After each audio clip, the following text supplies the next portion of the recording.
Mesdames, Messieurs, bonjour. Voilà, je crois que ça a démarré. Il y a toujours un petit temps de flottement au tout démarrage de cette traditionnelle séance de Facebook Live. Le temps que je me rends compte que ça démarre et puis que les personnes nous rejoignent. J'ai préparé évidemment un certain nombre de sujets en attendant vos questions. Et puis je sais qu'il y a des questions qui ont été déjà posées ces derniers jours. Donc je les ai notées et je vais essayer d'y répondre. Sachant que certaines, vous allez voir, voilà, c'est plus des questions un peu provocantes ou provocatrices. Mais néanmoins, je vais les aborder en donnant le nom des personnes qui me les ont posées, bien évidemment. Je n'aime pas les choses anonymes.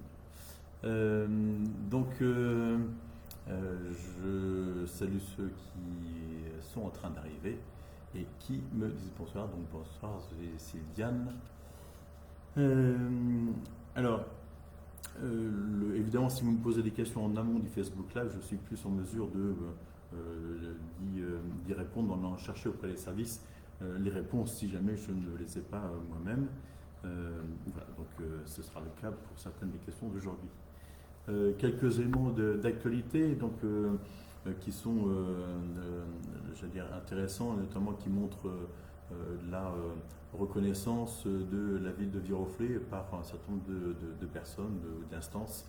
Je voulais d'abord signaler que l'exposition animale à l'Écu de France qui s'est déroulée jusqu'à la semaine dernière a connu un succès très très très important. Et donc je voulais vous en remercier. Tous ceux qui sont venus y participer, les enfants notamment des écoles, ont été particulièrement intéressés par cette exposition. Une nouvelle exposition a pris sa place, a été inaugurée samedi dernier. C'est l'exposition sur la classe, avec reconstitution d'une classe du début du siècle dernier, et puis quelques œuvres d'artistes qui se sont inspirés de certain nombre de choses, de peintures, qui ont fait pour certains des dessins à l'encre de Chine ou au stylo bic, ou des choses comme ça. Donc voilà, c'est tout à fait intéressant à venir voir. Donc c'est une reconnaissance aussi de cette galerie de l'Écu de France qui est tout à fait exceptionnelle dans les environs. Il n'y en a pas beaucoup qui existent dans les parages. L'autre chose aussi, c'est que l'action de la ville a été reconnue par deux instances. Alors, la première qui est, il y a le trophée de la communication, et donc nous avons été lauréats pour le meilleur site internet pour les villes de plus de 10 000 habitants. Donc vous savez que le site internet a été modifié il y a un peu moins d'un an, et donc nous avons reçu ce trophée-là. Donc nous en sommes ravis. Et puis vous savez aussi que nous avons reçu le mois dernier le prix des couples pour l'action menée par la ville de Viroflay en faveur des couples, et notamment des couples durables. C'est un sujet que Laure Cotin et moi-même et beaucoup des élus en fait partagent.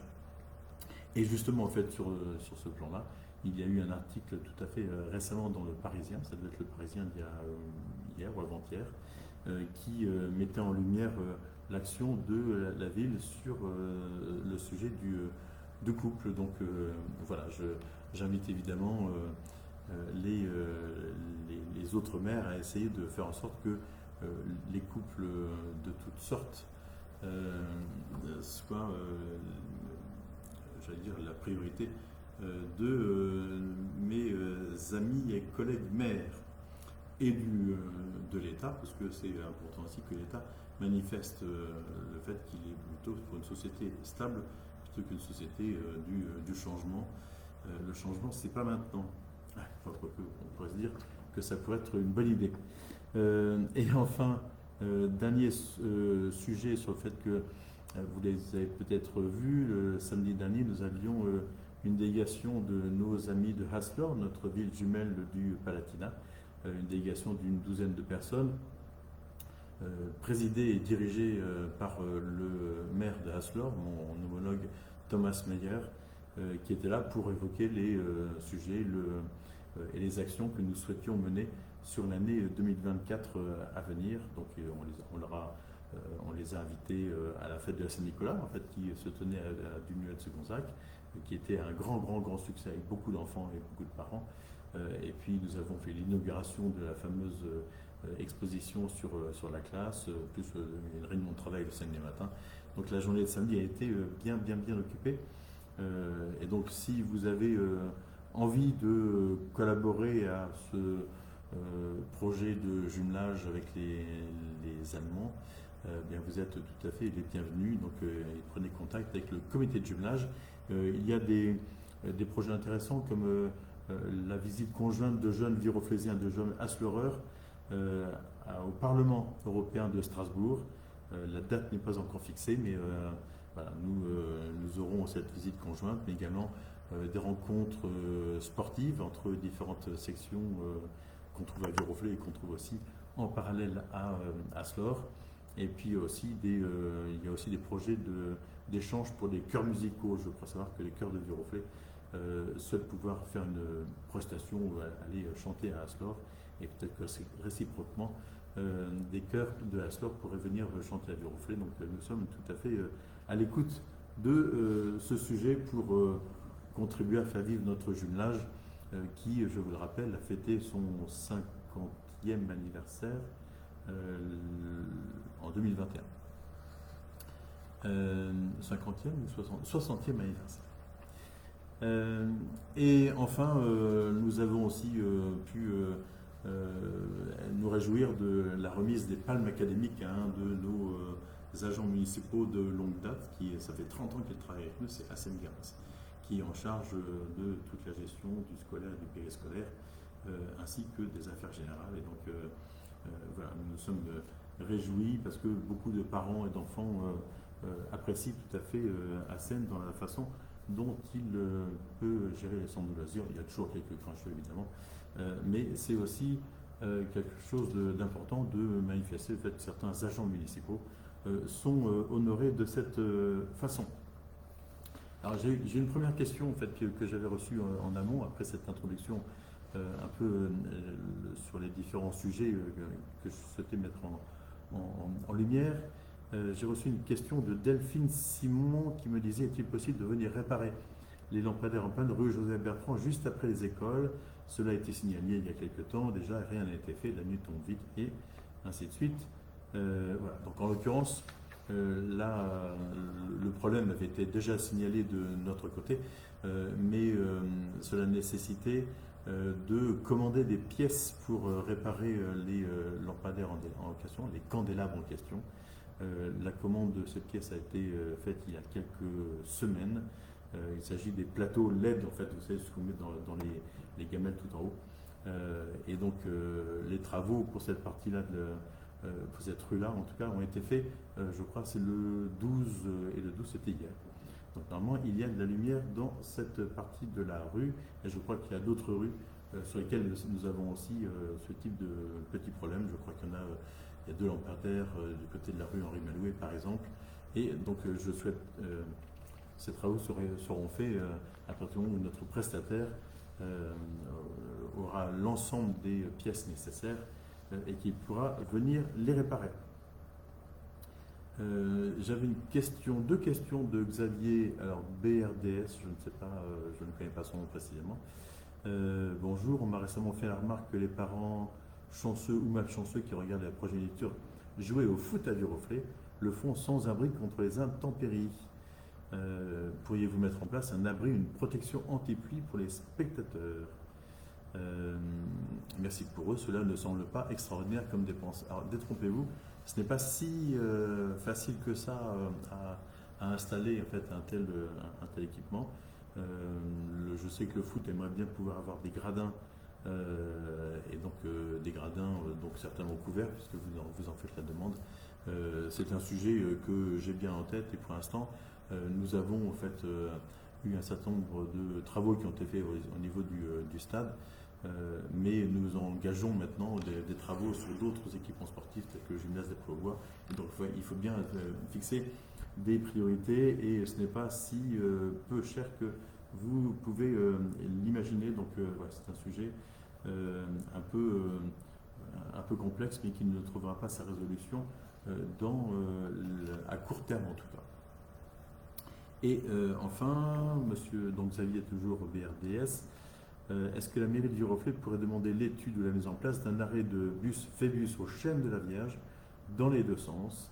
Voilà, donc sur les bus qui font la liaison entre Vélizy et Versailles. La réponse municipale qui m'avait été faite il y a 2 ans de demander moi-même à la région n'a évidemment abouti à rien. Donc ce sera un arrêt proche, accessible depuis de nombreux logements de rive gauche, le gymnase, la crèche, le Paul Gaillon, et un étude permettant une meilleure interconnexion rapprochant de la gare rive gauche. Bon. Effectivement, donc vous savez que l'organisation des transports en Ile-de-France, c'est une prérogative de la région, en fait, comme le signale Xavier, mais qui est partagée avec la communauté d'agglomération de Versailles-Grand-Parc. Donc c'est une question que nous allons retransmettre à Versailles-Grand-Parc. Il y a des négociations en cours entre Versailles-Grand-Parc et la région. La région ayant lancé il n'y a pas très longtemps en fait, un appel d'offres pour redéfinir complètement l'offre de transport dans l'Île-de-France. Voilà, il y a quelques ajustements à faire, donc je vais demander à Versailles-Grand-Parc de plaider pour l'installation de ces Airbus. Après, il faut savoir où on les positionne pour qu'ils soient le plus pratique possible et le moins gênant possible sur cette avenue de Vélizy. Voilà pour la réponse que je pouvais vous faire. Pour l'instant, je ne vois pas d'autres réponses. Alors c'est bien parce que je ne vois pas de marabout qui se signale là dans les commentaires. Vous savez qu'on avait eu des marabouts qui proposaient leurs services pour un certain nombre de choses. Donc là, nous n'avons pas, je n'ai pas besoin de faire le ménage. Dans les sujets en fait, qui vont être d'actualité dans les semaines à venir, on va dire semaines plutôt, il s'agit de la mise en place prochaine du plan de circulation dans Viroflay avec la mise en place de la limitation à 30 km/h dans quasiment toutes les rues de Viroflay, dont hors avenue du Général Leclerc. Et donc cette mise en place s'accompagne d'un certain nombre de choses, donc notamment en fait, des marquages au sol pour les circulations douces, avec certainement des doubles sens cyclables, et dans les rues en sens unique, que les vélos puissent se diriger dans le sens des voitures évidemment, mais qu'ils puissent se diriger dans l'autre sens pour essayer de raccourcir les temps de parcours et les distances entre les différents points de Viroflay. Et donc il y a notamment un travail qui a déjà commencé sur la mise en place d'un double sens cyclable dans l'avenue Gaston-Boissier. Et donc voilà, ça devrait trouver sa place dans les semaines à venir, et comme c'est un peu partout dans Viroflay, dans les rues qui permettent ce double sens cyclable, nous allons le mettre en place. Vous avez aussi certainement remarqué, ou si vous ne l'avez pas remarqué, je vous le dis, il y a pas mal d'arceaux vélos qui ont été installés. On en avait commandé une centaine et je pense qu'ils ont été à peu près tous installés. Les arceaux vélos, il y en a, ils ont été placés, certaines personnes m'ont demandé pourquoi ils avaient été placés de cette façon-là. Ils ont été placés, il y en a sur l'avenue, en face en face de quoi d'ailleurs? Je crois la boulangerie Macouin. Il y en a en face de la mairie, au bout de la rue Molière, et vous remarquerez qu'ils sont la plupart du temps positionnés juste en amont de passage piéton, à la place d'une place de stationnement pour véhicules à moteur, puisqu'il y a quelque chose qui va s'imposer à nous dans les années à venir, c'est le fait que nous ne pourrons plus avoir une place de stationnement véhicule moteur dans les 5 mètres, je crois, qui précède un passage piéton, ce qui signifie qu'il faut dégager la visibilité de tout véhicule en amont d'un passage piéton pour que les véhicules qui soient sur la chaussée puissent voir davantage et un peu plus rapidement les piétons qui veulent s'engager sur le passage piéton. C'est la raison pour laquelle nous avons commencé à installer des arceaux vélos sur ces stationnements voitures, donc pour augmenter le nombre de places de station vélo, ce qui me paraît important parce que le nombre de cyclistes augmente lui également pour assurer et être en phase avec cette nouvelle réglementation. Voilà, donc c'est un vrai plus en termes de nombre de places de stationnement vélo. Alors maintenant c'est parfois un peu compliqué parce qu'il y a des vélos habituels, des vélos musculaires, des vélos électriques, ça se ressemble un petit peu, pas tellement sur le point de vue de la vitesse, mais sur le plan du stationnement. Mais il y a aussi d'autres vélos de type vélo cargo qu'on commence à voir beaucoup en fait sur Viroflay,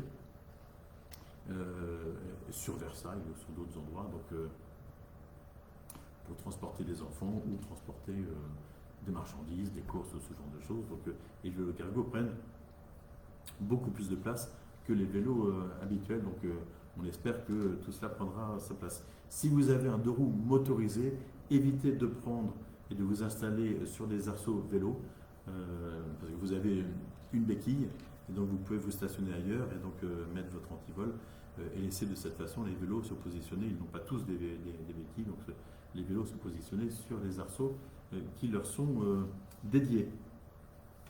Alors en parlant de la mise en place de la limitation à 30 km/h dans la plupart des rues de Viroflay. J'ai une question qui m'est arrivée de Frédéric Météro en disant les pistes cyclables. Qu'est-ce qu'il en dit? Toutes les rues sont presque limitées à 30 km/h au moins, c'est bien, même si c'est déjà presque le cas, et si la loi ne le contraint déjà pas mal. Bon, ça, la loi ne contraint pas grand-chose, c'est encore le maire qui peut décider. Donc de ce côté-là, il n'y a pas de problème. Et il y a le problème, en fait, on passe de 50 à 30, puis à 20, puis à 30, puis à 50. Enfin, il y a pas mal de choses, donc on va harmoniser tout cela. Il nous indique que les pistes cyclables sont peu empruntées par les cyclistes. Pourquoi ne pas les rendre obligatoires avec les sanctions qui vont de pair? Voilà, moi, je ne suis pas un aficionado de la sanction. Et donc, rendre obligatoire quelque chose, ça veut dire qu'effectivement, il faut le contrôler et les sanctionner éventuellement. Donc, pour l'instant, le sujet n'est pas encore trop difficile. Nous essayons de faire en sorte d'éviter que les pistes cyclables soient encombrées d'autres véhicules, comme c'est parfois le cas sur l'avenue de Général Leclerc. C'est déjà suffisamment compliqué. Et donc, on essaye de faire en sorte que chacun puisse cohabiter. Et c'est ça, en fait, le sujet principal. C'est la question surtout de la cohabitation des uns et des autres sur la voie publique. Une autre question qu'il me posait, c'était pourquoi les contractuels en charge de verbaliser les véhicules en infraction de stationnement ne vont que dans les rues où le stationnement est payant. Alors, c'est pas vrai. D'une part, ce ne sont pas des contractuels puisque ce sont des fonctionnaires et donc ils ne sont pas contractuels. Et d'autre part, en fait, ce sont des agents de surveillance de la voie publique qui vont dans toutes les rues de Viroflay, y compris les rues non payantes, et notamment pour verbaliser le stationnement gênant. Je le sais parce que je reçois régulièrement des courriers de Viroflaysiens ou d'autres personnes qui se sont fait verbaliser pour stationnement gênant ailleurs que dans des rues payantes. Donc je sais bien qu'ils y vont, donc voilà, ils vont un peu partout. Si par contre vous avez une voiture, vous connaissez une voiture dans votre rue qui n'a pas bougé depuis un certain temps, vous pouvez nous la signaler pour faire en sorte que nous allions la verbaliser ou lui demander de bouger, parce que je rappelle que le stationnement à même emplacement n'est autorisé que sur une durée maximale de 7 jours. Et puis nous avions aussi, il y a eu d'autres types de questions. Il terminait, que dire des autocars trop larges par rapport à l'étroitesse des rues qu'ils empruntent, ce qui est dangereux pour les véhicules, mais aussi pour les piétons. Je vous recommande particulièrement le trottoir côté impair de la rue Joseph Bertrand entre Gauger et la rue des Prés-aux-Bois. Alors, là en l'occurrence, en fait, ça va être difficile, en fait, puisque nous avons des bus, enfin des bus réguliers qui passent dans les rues de Viroflay pour rejoindre Versailles, puis ensuite le Chêne, notamment à partir de la gare droite ou de la gare gauche. Et donc c'est difficile de les faire passer dans des endroits qui ne sont pas adaptés à la zone de chalandise en quelque sorte. Je vais dire ça comme ça. Donc déjà, ce sont ces lignes régulières. Deuxièmement, il y a aussi le fait que nous prenons des cars pour transporter les enfants de l'école, de deux écoles de rive droite, pour les emmener à la piscine. Donc il faut bien que les cars circulent, y compris dans des rues un peu étroites, mais jusqu'à présent, cela n'a jamais posé de problème particulier. On a juste, vous avez peut-être remarqué que nous avons raboté la jardinière qui se trouvait en haut de la rue Gabriel-Péri, dans la rue Joseph Bertrand, pour faire en sorte que les cars qui sont maintenant un peu plus longs, pas forcément plus larges mais plus longs, puissent avoir un rayon de braquage puissent par le rayon de braquage pouvoir manœuvrer à la sortie de la rue Gabriel-Péri. Voilà pour les questions de M. Météro. Je reviendrai sur une autre question de M. Météro tout à l'heure, sur la question des impôts. Je vois une question de Pierre Gauthier. Pourrions-nous avoir des abris de roues, vélos et scooters couverts sur l'avenue Leclerc? Alors ça c'est une bonne question. Pour l'instant, les arceaux vélos ont été positionnés et donc ce ne sont pas les arceaux couverts. La difficulté de mettre des arceaux couverts, si c'est une difficulté ou pas, mais c'est que en fait les arceaux, la couverture d'arceaux est souvent assez inesthétique et je sais que nous sommes très vigilants sur la question dont le mobilier urbain vient impacter le paysage viroflésien. Donc pour l'instant nous n'avons pas prévu d'avoir d'abris couverts. Voilà, donc pour ceux qui ont des motos qui les laissent de façon durable, ils peuvent mettre une housse par exemple. Et puis si c'est un vélo, on essuie un peu la selle et le toit joué. Donc mais pour l'instant ce n'est pas prévu de mettre des protections au-dessus des arceaux vélos.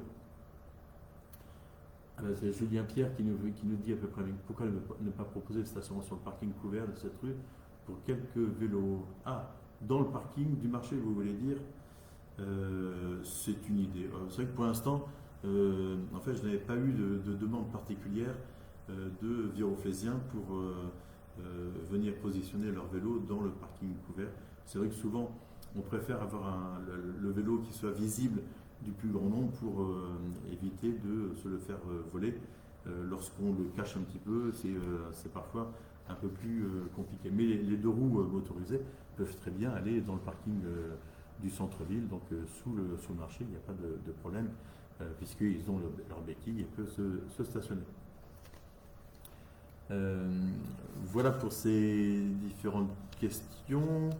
J'ai vu aussi qu'il y avait une remarque qui a été faite par Céline sur l'aménagement des rues d'Estienne-d'Orve et qui a fait un peu polémique, mais il y a eu une sorte de régulation de ce sujet, puisque la rue d'Estienne-d'Orve a été, à la suite de ces travaux, passée en sens unique, et pour éviter qu'il y ait trop de passage de véhicules, pour ralentir la vitesse, elle est passée en zone 20, avec contresens cyclable évidemment.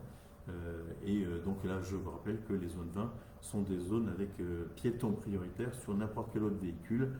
Puis après, ce sont les vélos qui sont prioritaires, donc les deux roues et ainsi de suite, jusqu'aux véhicules motorisés. Donc voilà, la rue d'Estienne-d'Orve, comme d'autres rues à Viroflay, ont été aménagées en zone 20 pour justement donner la priorité aux piétons compte tenu de l'étroitesse de ces différentes rues. Voilà pour ce sujet. Il y avait, je reviens sur un sujet qui était un sujet pour lequel qui m'a été soumis par Frédéric Météro. Je vais vous lire sa question en entier. Les particuliers habitants propriétaires, seuls particuliers financés en commune via la taxe foncière, c'est bien là une inégalité devant l'impôt. D'après l'INSEE, il y a sur 16 000 personnes logées, environ 11 000 étaient propriétaires, 5 600 étaient locataires ou logés gratuitement. Autrement dit, un tiers des habitants ne paient plus d'impôts locaux et pourtant ils bénéficient des mêmes services communaux que les propriétaires. Et en parallèle, ceux-ci ont vu la part communale de la taxe foncière 2003 augmenter de près de 15%, et ce n'est sûrement pas fini. Peut-être que vous avez une boule de cristal, pour ça, moi je ne l'ai pas. Que comptez-vous faire pour remédier à cela? Alors, je ne peux pas remédier au fait que maintenant les locataires ne payent plus d'impôts locaux, parce que c'est une loi qui a été donc faite et prévue par Emmanuel Macron et qui maintenant est désormais officielle depuis maintenant 3 ans.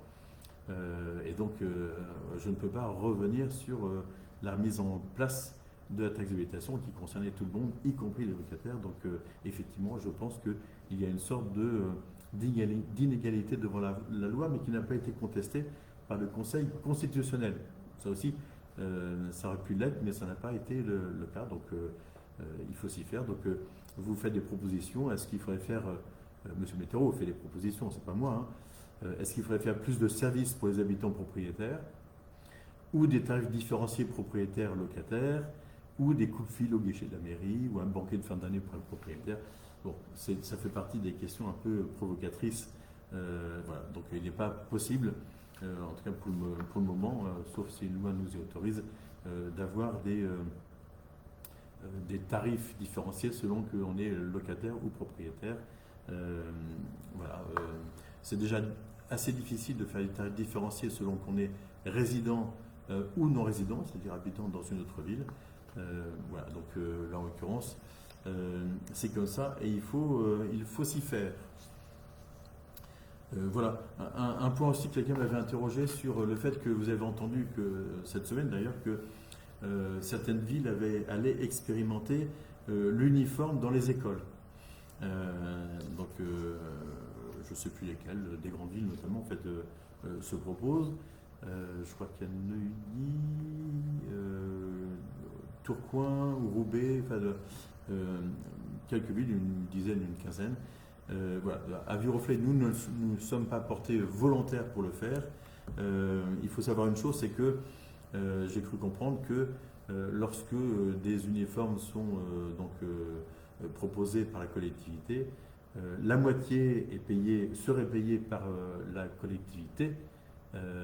Freddy Météro, c'était un peu d'humour. Oui, mais vous savez, c'est toujours difficile de savoir si c'est de l'humour ou pas. Donc, voilà, je vous connais un petit peu, mais voilà. Donc, je préfère en faire état et puis apporter une réponse. Mais vous soulevez un problème qui est pas, qui existe. Et effectivement, il y a une discrimination qui est faite sur les propriétaires. Voilà, je ferme la parenthèse. Donc, je reviens sur les uniformes. Nous ne sommes pas volontaires et donc le financement serait de 50% par l'État, semble-t-il, et 50% par la commune qui décide de l'instaurer. Je trouve ça un peu particulier parce qu'on aurait mieux fait de dire, écoutez, dans les écoles, les enfants doivent venir avec deux couleurs, un bleu, un blanc, un vert, un jaune, enfin peu importe, mais de pouvoir dire voilà les couleurs qui sont autorisées dans les écoles pour essayer d'avoir une forme d'uniformisation en quelque sorte. Voilà. Donc c'est pour ça que je ne me lancerai pas dans cette question de l'uniforme à l'école tant qu'en tout cas ce ne sera pas traité et éventuellement financé en totalité par l'État s'ils souhaitent le faire. Voilà. Les parents achètent des vêtements à leurs enfants, donc on pourrait très bien leur dire vous achetez un pantalon bleu et puis un haut blanc ou un haut bleu ciel et un bas bleu foncé. C'est beaucoup plus simple de faire comme ça et de cette façon. Ce sont aussi des vêtements qui peuvent servir pour les jours de vacances. Sur les autres types de sujets, donc merci. Monsieur Météro continue à envoyer des questions, même si parfois je peux les prendre au premier degré, donc vous devrez bien m'excuser. J'ai eu des questions aussi en fait qui m'ont été adressées, parfois en message privé, parfois de façon plus directe en fait à l'oral lors de mes différentes entrevues avec des Viroflésiens quand je vais au marché ou à l'occasion des fêtes des crèches par exemple, notamment sur la question de la gestion des déchets organiques. Et là en l'occurrence, vous avez tous entendu qu'à partir du 1er janvier 2024, les collectivités devront proposer une solution de tri sélectif pour les déchets organiques. Je pense que j'en ai déjà parlé ici même, mais je vais le redire parce que cette échéance approche. Et donc, déchets organiques, ce sont les épluchures, principalement en fait épluchures de carottes, de pommes de terre, en fait, tout ce que vous pouvez éplucher, et qui peut rentrer dans la composition d'un compost. Et en l'occurrence, en fait, Versailles Grand Parc avait déjà anticipé cette question depuis un certain nombre d'années et en fait s'était positionné sur la question du compost et donc en distribuant des composteurs individuels aux propriétaires de pavillons qui ont la place dans leur jardin pour mettre un composteur individuel ou des composteurs collectifs dans les copropriétés pour celles qui étaient volontaires ou également il y a aussi cette faculté qui est offerte pour les propriétaires ou les locataires, ils y ont droit aussi, qui habitent dans des appartements. Ils ont aussi la possibilité de demander à Versailles Grand Parc un lombricomposteur. Vous savez, ce sont ces composteurs dans lesquels il y a des sortes de vers et qui digèrent les substances organiques et qui en font un compost qu'on peut utiliser pour mettre dans ses pots de fleurs ou ses jardinières sur le balcon. Donc voilà, Versailles Grand Parc a déjà mené une grande action de ce type-là. Et vous trouverez d'ailleurs un certain nombre de choses, et encore plus dans le rapport annuel, je vous le montre parce qu'il est intéressant, le rapport annuel 2022 sur le prix et la qualité du service public de prévention et de gestion des déchets ménagers et assimilés de Versailles Grand Parc. Je pense que vous le trouvez sur le site internet de Versailles Grand Parc, là je l'ai en format papier. Il est tout à fait intéressant, notamment on y trouve pour la question des composteurs. On y voit que sur les composteurs collectifs, notamment à la page 22, on trouve que 103 résidences dans Versailles Grand Parc ont été équipées de composteurs collectifs. Et sur ces 103 résidences, il y en a 20 qui se trouvent à Viroflay. Vous voyez, donc Viroflay, qui représente une toute petite fraction de la population de Versailles Grand Parc, représente près de 20% du nombre de composteurs collectifs en résidence. Voilà, donc c'est un sujet que les Viroflaysiens ont pris à bras le corps et j'invite les résidences qui ne l'auraient pas encore fait, qui ont un petit morceau de jardin ou un petit espace, à y mettre aussi des composteurs collectifs et d'autres résidences de Viroflay qui ont été pilotes dans ce domaine-là pourraient également les contribuer à la formation de ces nouveaux demandeurs. Qu'est-ce que je vois? Un composteur, Julien Pierre. Un composteur doit être situé à une dizaine de mètres du bâtiment habitable. Nous n'avons pas toujours la place en copropriété. Peut-on avoir des composteurs de rue? Je ne suis pas très fanat des composteurs de rue. Je sais qu'il y a une demande qui m'a été faite. Pourquoi les composteurs de rue? Je ne suis pas très fanat parce qu'un composteur nécessite d'avoir des personnes qui s'en occupent et nécessite une certaine hygiène en quelque sorte. Quand je dis hygiène, en fait, une certaine modalité de fonctionnement. Et donc on ne peut pas y mettre n'importe quoi, on ne peut pas y mettre notamment des carcasses de poisson, des résidus de viande, de gras, des os, ce genre de choses, parce que tout ça attire un certain nombre de rongeurs potentiels. Donc ça veut dire qu'il faut que ces composteurs qui pourraient être sur la voie publique soient gérés par des personnes et qui en ont un accès, qui ont un accès limité à ces composteurs. Donc, c'est-à-dire que les personnes qui y ont accès devraient avoir des clés avec des cadenas. C'est un petit peu complexe. Donc, c'est un sujet que nous regardons, mais c'est très complexe, d'autant que, et vous n'êtes pas sans le savoir, d'autant plus que les rues de Viroflay ne sont pas non plus très larges, que les trottoirs ne sont pas non plus très larges. Donc, ça veut dire qu'il faudrait trouver des endroits pour mettre des composteurs qui ne seraient pas non plus trop près de maisons d'habitation ou d'appartements d'habitation. Et déjà que nous avons eu beaucoup de mal à trouver des emplacements pour les 32 ou 35 points d'apport volontaire de verre pour mettre dans la ville. Donc vous voyez, mettre des composteurs de rue. Les composteurs de voie publique, c'est pratiquement la taille de 3 ou 4 grands composteurs et donc qui prennent une place assez considérable. Donc pour l'instant, la question reste à l'étude, mais n'aura pas de réponse très rapide. Donc pour l'instant, je vous dirige sur les lombricomposteurs qui, semble-t-il, en fait, ont fait leur preuve. Voilà. Et Versailles Grand Parc fait régulièrement des sessions de formation sur le sujet. Voilà donc pour le sujet des déchets organiques. Et il y a un lien qui a été mis là dans la conversation là, pour justement le rapport d'activité de Versailles Grand Parc sur les déchets pour l'année 2022. Alors je poursuis en attendant d'autres questions, je poursuis sur d'autres sujets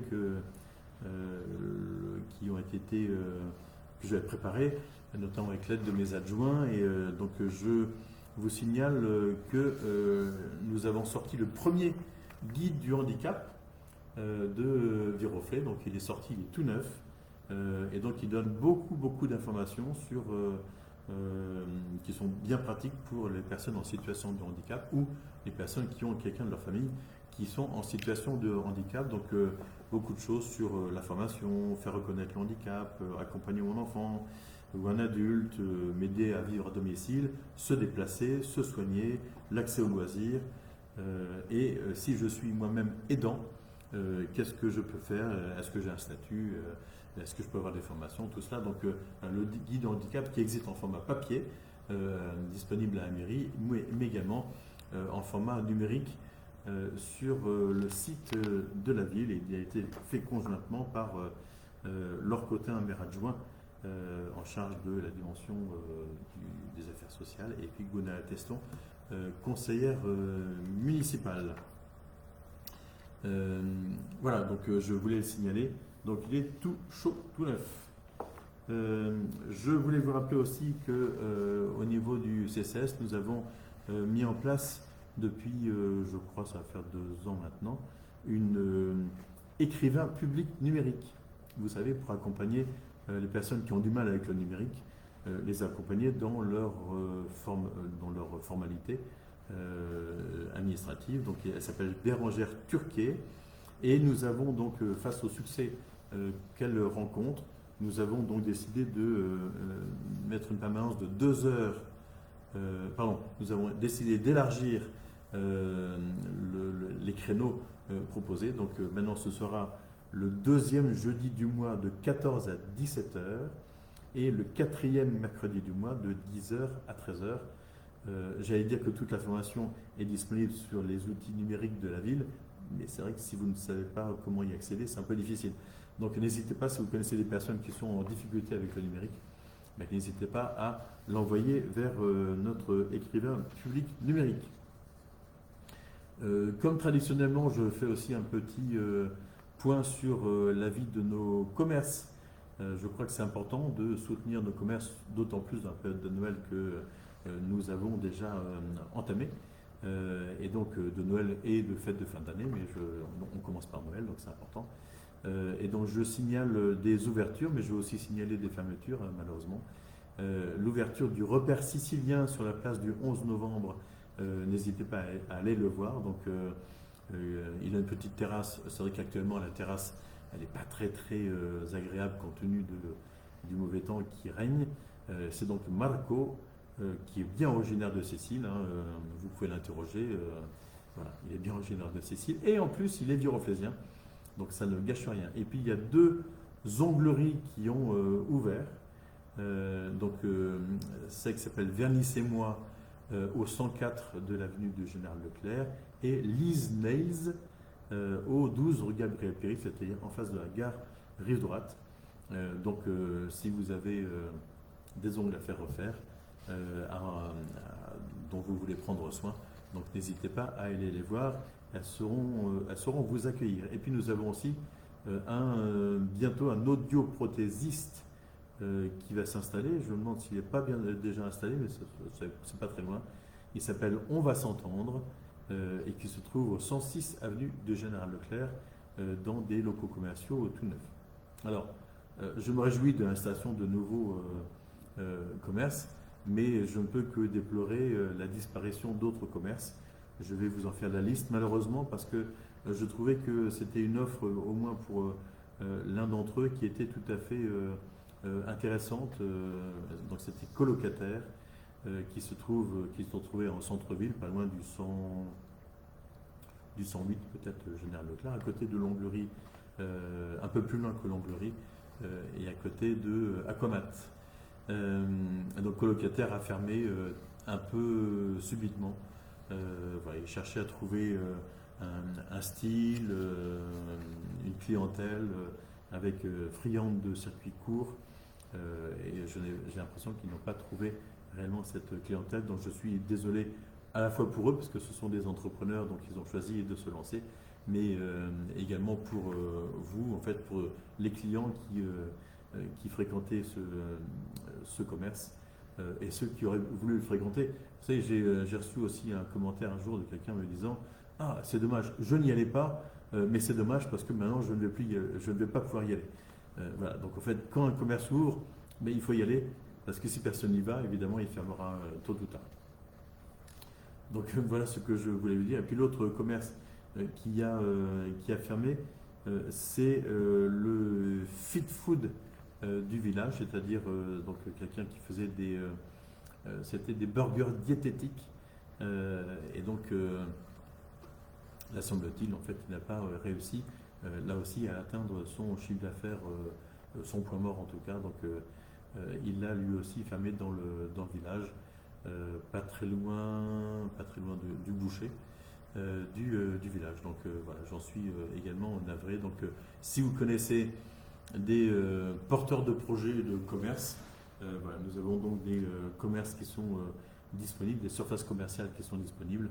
Donc n'hésitez surtout pas à adresser ces porteurs de projets à notre service des affaires économiques qui se trouve au 191 avenue du Général Leclerc. Donc j'espère que nous pourrons avoir des bonnes nouvelles prochainement. Oui, Gaïa effectivement a également fermé.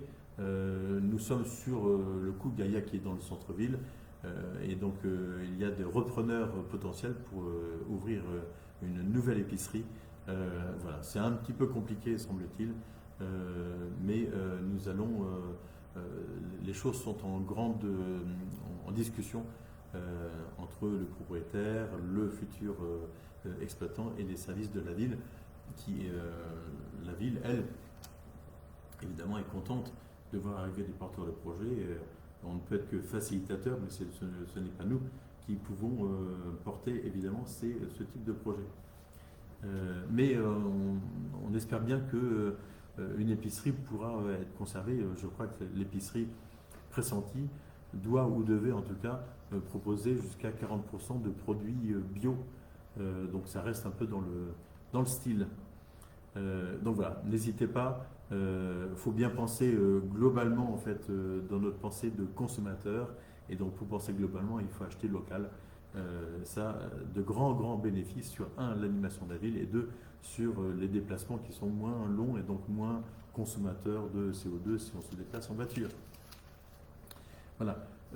Et je vous signale aussi donc les apéros shopping, c'est une nouveauté de cette année. Les apéros shopping, il y en a eu deux qui se sont déroulés sur Viroflay, un place de Verdun, un autre du côté il était où l'autre? Du côté du village, on a commencé par celui-ci, et le suivant, c'est donc ce vendredi soir prochain, c'est dans le centre-ville, et donc des commerçants participent à cet apéro shopping, et donc ça se situe donc de 16h à 21h ce vendredi 15 décembre, avec les commerces ouverts jusqu'à cette heure-là, qui proposent des offres spécifiques.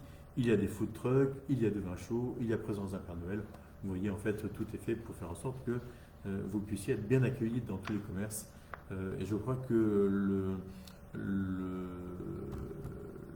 c'était quoi? C'est l'œil du jour. L'œil du jour, c'est le magasin de meubles qui se trouve pas loin du garage Peugeot. Lui aussi, en fait, participe, même s'il est un peu excentré par rapport au centre-ville, il participe également ce vendredi. Je regarde deux questions de Nivichupa FGS. Bonjour Monsieur le maire, s'il était possible de pouvoir fermer le parc de l'avenue du Général Leclerc en face de Nissan à côté de la Pizza Hut, protection, attache de porte pour le parc, il y a beaucoup d'enfants qui arrivent à ouvrir la porte. Si seulement on pouvait mettre juste un petit clapet en hauteur pour éviter cela, car il y a quand même une grande avenue face à cela qui est un peu dangereux. Merci beaucoup. Voilà, c'est peut-être une assistante maternelle qui a des enfants dans le parc. Le parc a un portillon, donc il me semble que ce portillon ferme. Et donc, comme la plupart des autres parcs, il n'y a pas de fermeture de clapet ou ce genre de choses. Donc voilà, je pense que c'est aussi de la responsabilité des parents ou des assistantes maternelles de surveiller les enfants qui sont dans le parc ou de se mettre à proximité de la porte pour contrôler les accès. Donc, voilà, ça n'est pas prévu d'avoir une fermeture automatique. La porte se referme de façon automatique. Je crois qu'il y a une sorte de rappel du portillon, mais pas quelque chose qui permet de le fermer.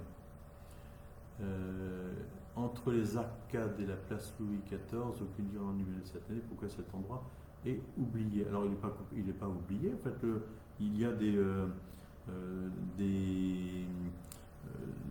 des éclairages il me semble bien, sur les candélabres de l'avenue de Général Leclerc. Donc, il n'y a pas de guirlande, certes, mais il y a quand même des éclairages qui rappellent bien que nous sommes dans la période de Noël et de Nouvel An. Donc, j'ai surpris. Voilà.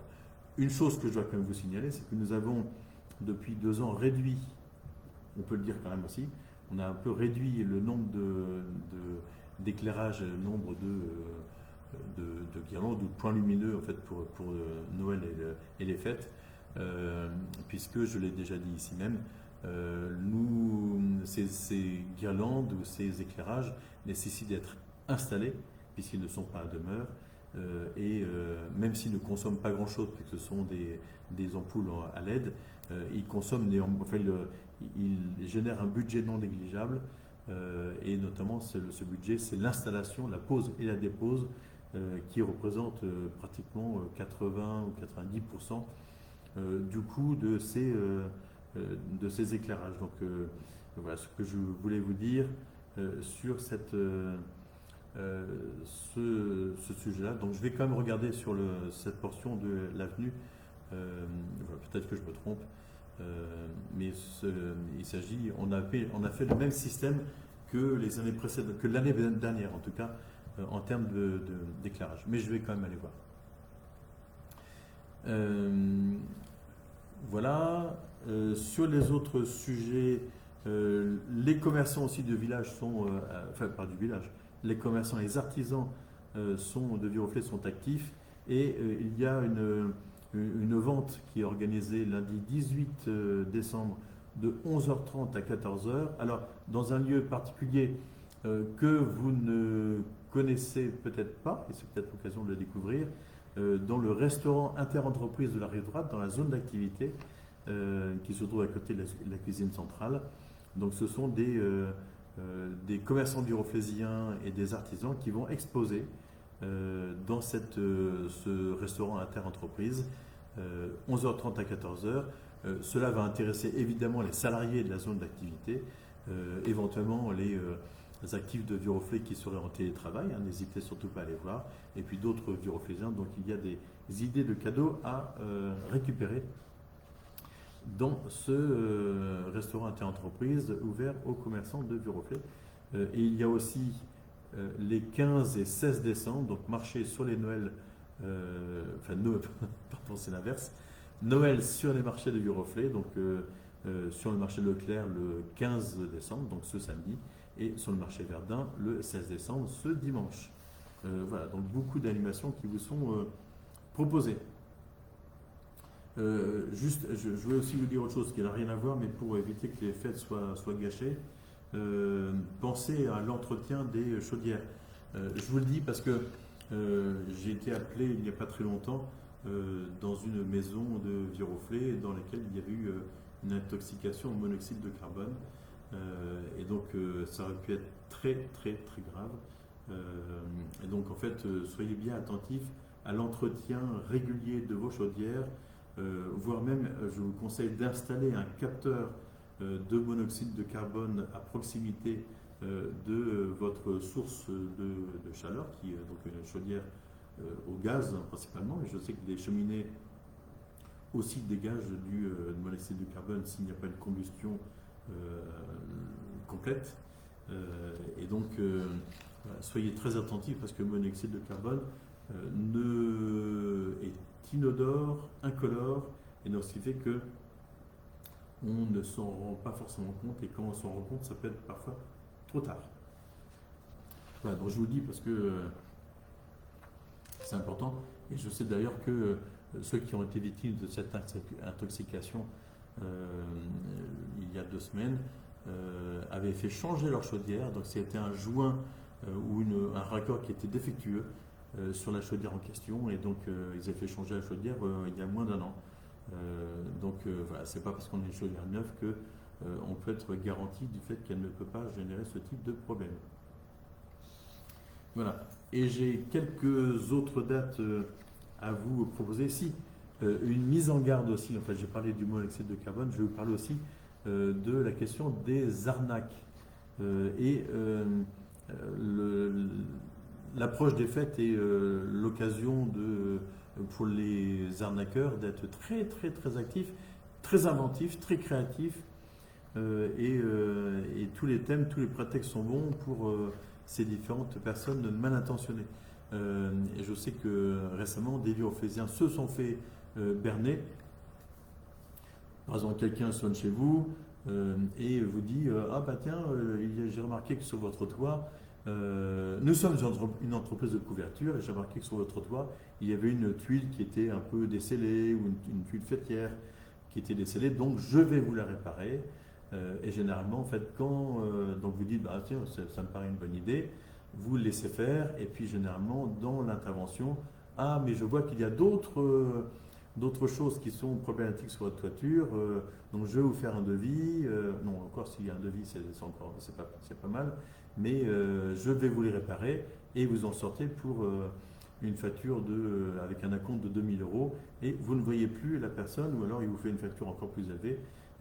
Et en fait, et pratiquement, vous en payez 10 fois le prix que cela représentait. Donc, s'il vous plaît, ne répondez pas positivement à du démarchage en porte-à-porte, qui très souvent, en fait, est un démarchage par des personnes qui ne vous veulent pas du bien et qui vont chercher, par contre, à vous soutirer le maximum d'argent.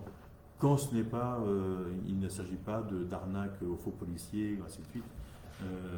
Donc voilà, soyez très, très attentifs, ne soyez pas trop crédules, et demandez toujours une carte professionnelle ou ce genre de choses.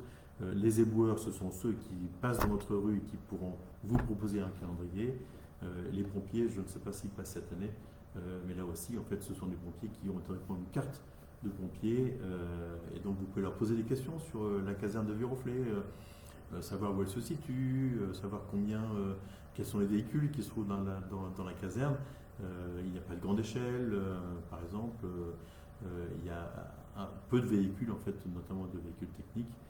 Voilà, essayez de les interroger. Vous verrez que quelqu'un qui est un vrai arnaqueur, en fait, ne se sent pas à l'aise quand on le confronte à des questions auxquelles il ne sait pas répondre. Alors, une question de Michel Lepuy, mais j'ai déjà répondu à cette question. Donc, vous pourrez, une question sur le compostage en résidence, vous pourrez vous reporter à ce que j'ai déjà dit sur le sujet. Tout à l'heure, dans la soirée, je mettrai les différents thèmes qui ont été abordés, et le minutage, ça vous permettra de revenir précisément, de ne pas réécouter l'ensemble des 53 minutes que nous avons déjà passées ensemble, mais de revenir sur la séquence qui vous intéresse sur la question du compostage en résidence. Oui, et puis une autre chose aussi, il y a une arnaque qui fonctionne très bien actuellement, une arnaque à la banque, et notamment c'est la Société Générale qui en fait les frais, ou en tout cas les clients de la Société Générale, et une arnaque très très bien organisée. C'est à s'y méprendre. Lorsqu'on appelle un numéro de téléphone, on tombe sur une messagerie qui a exactement la même musique que la Société Générale, ainsi de suite. Et donc, ne donnez jamais vos codes de carte bleue au téléphone. N'acceptez jamais qu'un coursier vienne chercher votre carte bleue chez vous. Là aussi, c'est une arnaque qui est très bien rodée et qui fait suite à un certain nombre d'appels préparatoires. On vous met sous pression, et jusqu'au moment où on vous dit on a besoin de votre carte bleue parce que je ne sais pas exactement, et donc on vous envoie un coursier. Surtout, ne donnez jamais votre carte bleue à qui que ce soit. Ne donnez jamais votre code de carte bleue, ne donnez jamais vos mots de passe à qui que ce soit. Voilà. Et donc ça, c'est un vrai sujet. Et pour les personnes, pour les retraités, ou il y a une séance de sensibilisation qui s'adresse aux seniors, donc à la Forge, le mardi 16 janvier à 14 h. Donc en fait, avec quelqu'un de la police nationale qui viendra vous éclairer sur ces différents sujets d'arnaques de plus en plus sophistiqués et où on se fait facilement avoir, même lorsqu'on a pu suivre une formation, en fait, on peut se faire avoir. Donc n'hésitez surtout pas à aller encore à cette formation, à cette séance de sensibilisation. Je vous donne aussi les autres dates. La semaine prochaine se tient un conseil municipal, donc le jeudi 21 décembre à 20 h. Vous êtes tous les bienvenus puisque le conseil municipal, je vous le rappelle encore une fois, est public. Il y a aussi ce même jour, je le regrette, le concert de Noël du conservatoire qui se passe, je crois, dans l'église Notre-Dame-du-Chêne, que monsieur le curé met à disposition gracieusement du conservatoire. Donc à nouveau cette année, c'est un concert, je crois, qui se passe à 19 h, après celui qui a eu lieu à l'église Saint-Eustache de la semaine dernière. Le ramassage des sapins, là aussi, en fait, si vous êtes en copropriété, vous pouvez mettre un petit mot dans le hall pour dire que le ramassage des sapins par Versailles Grand Parc se fera le mardi 9 janvier 2024. Voilà, donc vous pouvez être débarrasser de ces guirlandes. Donc c'est au retour des vacances de Noël. Débarrassez-vous de ces guirlandes, mettez-les sur le trottoir. Le 9 janvier, il n'y a pas de parc à sapins installé dans Viroflay. Donc là aussi, c'est le parc à sapins nécessite d'avoir des espaces sur le domaine public pour venir les stocker. Donc c'est un ramassage qui se fait au porte-à-porte, en porte-à-porte. Pour les seniors toujours, en fait, il y a la fête des seniors qui se déroulera le samedi 20 janvier. Donc ça se passe cet après-midi, ça se passera au gymnase Gaillon, donc avec des festivités, je ne sais plus exactement, de la danse, du chant, des choses comme ça, et un goûter donc qui permettra aussi aux seniors de sortir, de rencontrer d'autres personnes et de passer une après-midi sympathique. Et cette fête des seniors se tient maintenant désormais toujours le samedi qui précède la cérémonie des vœux qui se tiendra cette année le lundi 22 janvier, accueil à partir de 18h30. Donc si vous voulez être assis, n'hésitez pas à venir à 18h30, 18h45. Et généralement, on commence la cérémonie des vœux à 20h. Cette année, il y a une surprise, je ne vous en dis pas plus. Voilà. Donc vous avez vu que c'était sur le thème du sport que nous fêtions, nous vous souhaitions tous nos vœux pour l'année 2024. Donc il y a des chances que tout cela tourne autour du sport. Donc vœux à la population le samedi 22 janvier. Voilà, je vois qu'il est 19h58, c'est magnifique. Je me demande toujours si j'arriverai à tenir une heure sur le Facebook Live, mais grâce à vos questions et à ce que j'ai pu préparer, ou les questions préliminaires, préalables en fait, en tout cas au Facebook Live, vous pouvez mettre de l'humour dans vos questions, n'hésitez pas, mais parfois j'y répondrai de façon sérieuse. Par exemple. Voilà, portez-vous du mieux possible. Je vous souhaite de passer d'excellentes fêtes de fin d'année. Noël, c'est une fête importante pour les chrétiens notamment, mais c'est une fête importante pour ceux qui ne sont pas chrétiens parce que c'est une fête familiale. Et donc, joyeux réveillon également de Noël, si vous faites la fête, joyeux réveillon du premier de l'an.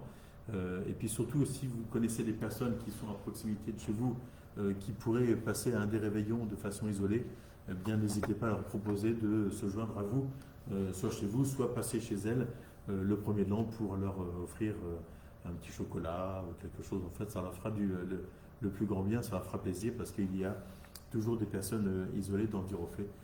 Et donc il faut y prêter la plus grande attention.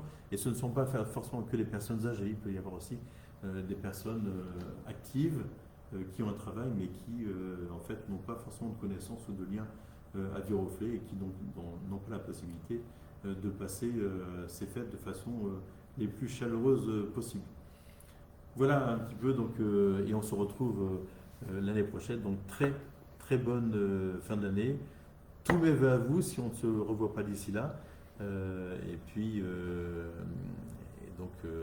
à très bientôt. Au revoir.